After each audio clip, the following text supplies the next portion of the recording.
Bom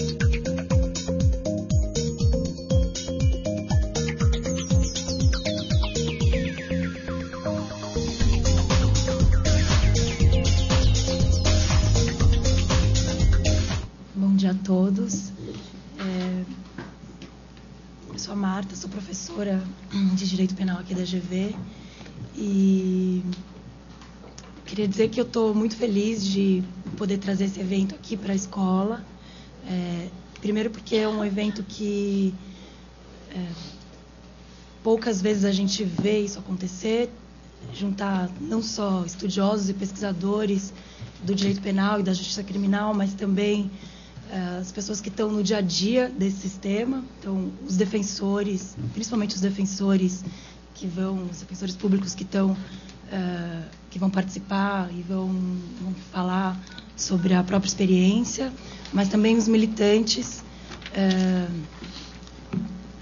e membros de ONGs que estão há muito tempo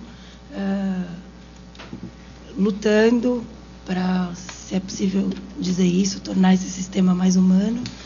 E acho que isso também gostaria de prestar uma homenagem ao trabalho, uma homenagem e admiração ao trabalho dessas pessoas, dos defensores e dos militantes, e dizer que acho que isso, essa junção, esse conjunto que formamos aqui hoje é uma demonstração de extrema admiração, não só pela prática, mas também pelos saberes que essas pessoas vão trazer para nós, pesquisadores. Em segundo lugar, eu queria dizer que a gente, do Núcleo de Estudos sobre o Crime e a Pena, a gente começou um estudo a gente está começando uma pesquisa sobre o que aconteceu 20 anos depois do massacre do Carandiru. A Maíra está aqui, coordena a pesquisa junto comigo, a Luísa também. E é saber o que aconteceu, os processos de responsabilização, de indenização, o que aconteceu, o que o Estado brasileiro fez depois de 20 anos desse episódio. É o mínimo que a gente pode fazer por essas pessoas que foram executadas, já que justiça realmente elas não tiveram e não vão mais ter. Então, a gente começa os trabalhos desse ano com esse evento e espera que em outubro a gente possa apresentar os resultados dessa pesquisa. Foi por isso que também a gente entrou em contato e começou a articular uma série de coisas, uma série de atividades com o pessoal da Rede 2 de Outubro, que está aqui representado pelo Rodolfo. Por fim, acho que a história e esse evento, esse episódio triste que foi o massacre do Carandiru, ele é uma oportunidade para a gente pensar e colocar na pauta novamente a prisão, né? Então, acho que entender e tentar recolocar esse tema o tempo inteiro no debate público é muito importante. É essencial hoje em dia para entender o que está acontecendo com a nossa sociedade, né? O Foucault diz que, no prefácio da História da Loucura, quando ele vai estudar os manicômios, e já tinha estudado as prisões, ele diz que estudar essas instituições, na verdade, diz muito mais sobre a nossa sociedade do que sobre quem foi excluído dela. Então, acho que é o momento de... A gente não consegue, hoje em dia, pensar essa sociedade sem entender por que a gente insiste em encarcerar, porque há tanta demanda de encarceramento, por que a gente acha, afinal, que uma política em que o Estado sequestra pessoas e mantém essas pessoas segregadas e separadas de seus amigos, familiares, da convivência com todos nós, porque isso é uma boa forma de resolver nossos problemas, né? Então, acho que esse é um grande enigma que está colocado para todos nós. Então, repensar a prisão hoje é não só pensar as condições da prisão, a realidade da prisão, que é muito dura, que continua degradante, todos nós sabemos, e que todo mundo sabe, mas também entender por que insistimos, por que achamos, por que nós, sociedade brasileira, achamos que é uma boa política de lidar com os problemas, com os nossos problemas sociais. Então, acho que acho que o evento de hoje é o começo dessa reflexão, que acho que vai tomar boa parte do nosso ano. E acho que, enfim, e uma parte de luta, e também uma parte de luta, né? Porque no final das contas somos todos aqui meio pesquisadores, meio militantes. Então, vou passar a palavra para Marta. Bom dia a todos. Agradeço a Marta, cumprimento o Rodolfo e cumprimento principalmente a Direito GV por ter aberto esse espaço de debate, né, nesse ano que o massacre completa 20 anos, principalmente porque eu acho que isso realizado no ambiente acadêmico, em que eu acredito que os estudantes tenham nascido perto desse ano, né? Essa geração que chega à universidade não viveu, não conheceu o que houve efetivamente no massacre do Carandiru. Eu acho que é importante que isso se dê, claro, num debate com defensores, com militantes, mas que o ambiente seja propriamente... Vamos trocar esse. Seja propriamente o da universidade. E a par disso, quer dizer, justamente, não só os estudantes, acho que nasceram perto disso, mas o próprio IBCCRIM, que é o instituto que eu represento hoje aqui, o Instituto Brasileiro de Ciências Criminais, nasceu concomitantemente, ou logo depois do massacre do Carandiru, quer dizer, poucos dias depois, né? O massacre é do dia 2 de outubro, o IBCCRIM foi constituído no dia 14 de outubro. Exatamente como um movimento, as pessoas que militavam na área, talvez o Dr. Mauro, enfim, advogado conhecido da área. Eu sou sócio fundador desde o primeiro dia. As pessoas que militavam na área ficaram muito assustadas com a perspectiva de um Estado democrático de direito que, de uma forma aparentemente legítima, produzia violência. E a partir dali, perto de 100 pessoas se reuniram, advogados, juízes, na época os procuradores da assistência judiciária, muitos deles hoje migraram para a Defensoria Pública, professores, querendo, enfim, pensar criticamente o que estava havendo, aquela aparente legitimidade da ação perpetrada pela Polícia Militar, com apoio do Executivo, que veio depois a ser chancelada pelo próprio Judiciário, né, que eu acho que é uma coisa que a pesquisa vai poder mostrar, algo que a gente tem a impressão, mas acho que não existe um estudo sistemático sobre isso, mas o IBCCRIM surge dali, num ano em que 2 eventos marcaram profundamente esse cenário de quem militava na área penal, tanto o massacre como o próprio impeachment do presidente Collor, que foi no mesmo ano. E o que acho que a gente constata, com um pouco de tristeza, é que desde então, e já são 20 anos, a violência não diminuiu, né? Aquilo que parecia ser um movimento próprio do início da década de 90, uma série de chacinas, o massacre de Eldorado do Carajás, o próprio Carandiru, revelou que aquilo veio de alguma forma se avolumando, ganhando uma outra feição, mas se perpetuando como uma forma ou um movimento de violação sistemática a direitos humanos, né? A própria desativação do Carandiru me parece ter sido um marco meramente simbólico, né? Porque os centros de detenção provisória meio que reproduzem a ideia do Carandiru, e são vários no estado de São Paulo, acho que perto de 40, salvo engano, né? 30 e poucos, 40, e reproduzem a mesma forma de tratamento do preso, seja porque não há, enfim, uma política de assistência efetivamente jurídica aos encarcerados, não há previsão de trabalho, educação, assistência mínima. Quem acaba arcando com isso são os próprios familiares, né, que as filas enormes nos finais de semana de pessoas provendo coisas básicas, né, material de higiene, comida, roupa de cama, uma série de coisas que o Estado deveria minimamente oferecer. Mais do que isso, também, Secretaria de Assuntos Legislativos, com a Secretaria de Administração Penitenciária, conta com uma política de intervenção rápida nesses centros de detenção provisória, que nada mais são do que essa perpetuação da violência. Então, acho que pouco se andou nesse sentido e, ao mesmo tempo, eu acho que o importante disso é que, se a violência não diminuiu, é fato também que os movimentos de resistência pouco diminuíram. Ao contrário, eu posso relatar pelo IBCCRIM, do instituto que eu faço parte, é que a nossa atividade cresceu, né? Se a violência não diminuiu, a resistência também não pode diminuir.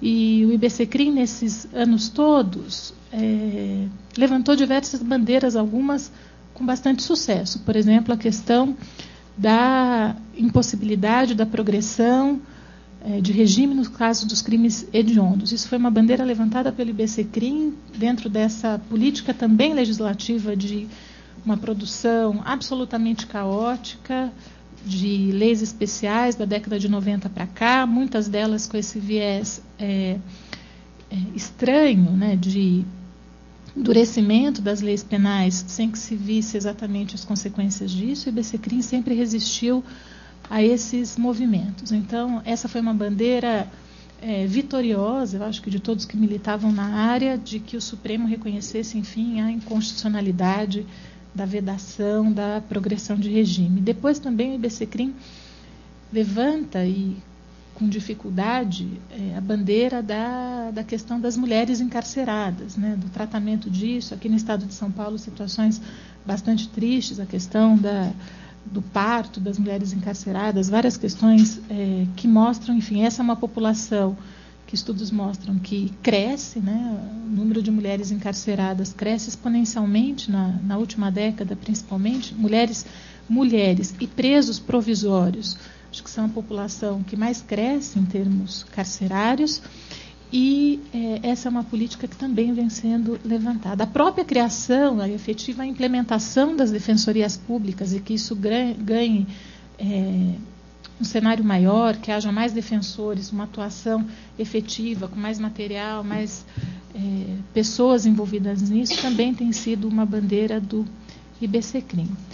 Eu acho que por essa razão, enfim, o IBCCRIM não poderia se furtar a participar desse evento organizado pela Rede 2 de Outubro e pela Direito GV, porque nada melhor do que, para não repetir os mesmos erros, que haja um movimento efetivo de memória e conscientização daqueles que não puderam viver aquele momento.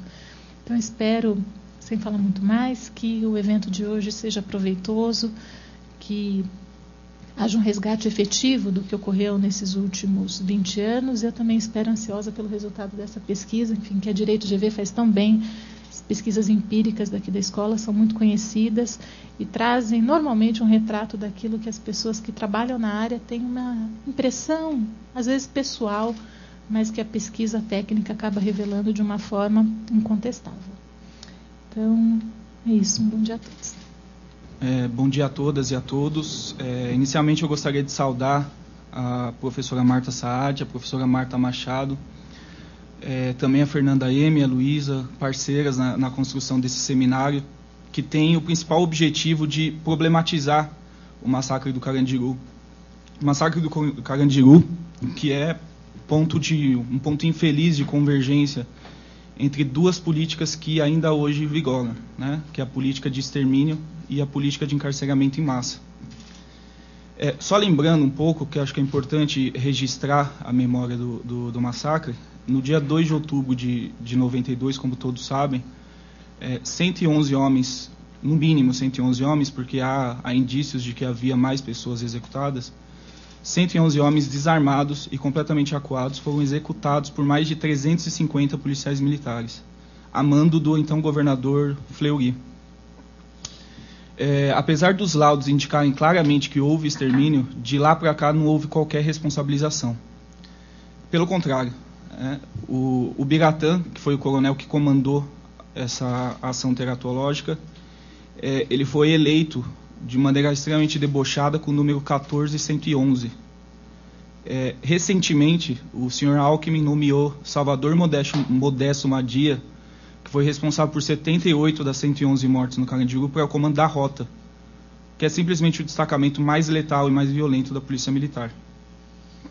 Essa história triste de massacres não terminou no Carandiru, ela continua. De 92 para cá, eu vou citar aqui só os casos mais emblemáticos. Nós tivemos o Eldorado dos Carajás, em 96, em que dezenas de trabalhadores sem terras foram brutalmente assassinados. Os crimes de maio de 2006, em que mais de 500 pessoas foram executadas em 8 dias. No início de 2012, agora, nós tivemos uma série de eventos extremamente violentos, extremamente absurdos. Começamos com incêndio na favela do Moinho, incêndio criminoso, com claros objetivos imobiliários ali e de valorização daquela área. Tivemos o massacre do Pinheirinho, com mais de 6 mil pessoas desalojadas de maneira extremamente violenta, com várias denúncias de agressão, de sevícias e inclusive uma morte confirmada, infelizmente, há pouco tempo. E tivemos também o episódio terrível da Cracolândia, né, em que usuários de crack foram tratados como animais, como gado, tocados de lá e para cá. A propósito sobre o episódio da Cracolândia, eu estava conversando com a Daniela Esquiomov e ela, felizmente, né, vai trazer uma ótima notícia, que será uma grande vitória para todos nós que lutamos contra esses massacres. Bom, se analisarmos o perfil de quem foi, daquelas pessoas que foram executadas no massacre do Carandiru, facilmente nós vamos perceber que é o mesmo perfil das pessoas que são massacradas hoje. São jovens, em regra, negros e pobres, né? São esses mesmos jovens negros e pobres que hoje são perseguidos nas periferias e que hoje povoam o sistema carcerário. Sistema carcerário cada vez mais degradante, cada vez mais extenso e cada vez mais superlotado. Só para vocês terem uma ideia, de 95 até 2011, houve um crescimento da população carcerária de 250% contra 25% de crescimento da população brasileira. Só em São Paulo, em janeiro e fevereiro desse ano, houve um acréscimo de 5.500 pessoas. O perfil é muito nítido. Como eu falei, são jovens, negros e pobres, geralmente acusados. 80% dessas pessoas são acusadas ou condenadas por crimes contra o patrimônio ou tráfico de drogas.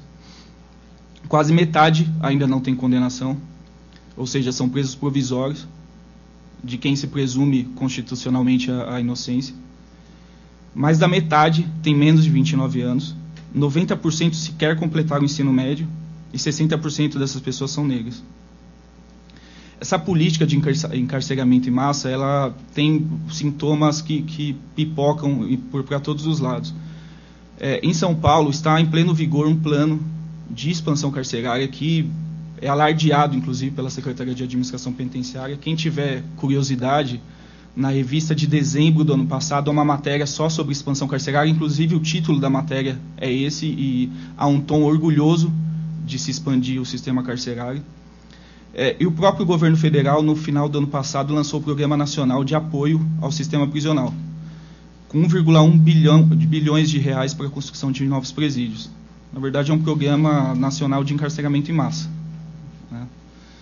Bom, a Rede 2 de Outubro, ela nasce nesse contexto, né? Ela nasce não apenas para reavivar a memória do massacre do Carandiru e cobrar as responsabilidades, mas também para resistir a essa política de extermínio, de encarceramento em massa.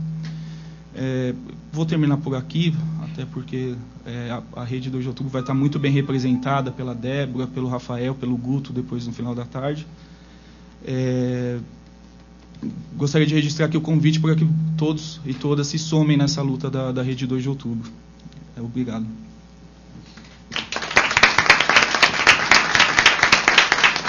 Eu gostaria de agradecer as falas e fazer uma observação e parabenizar o Rodolfo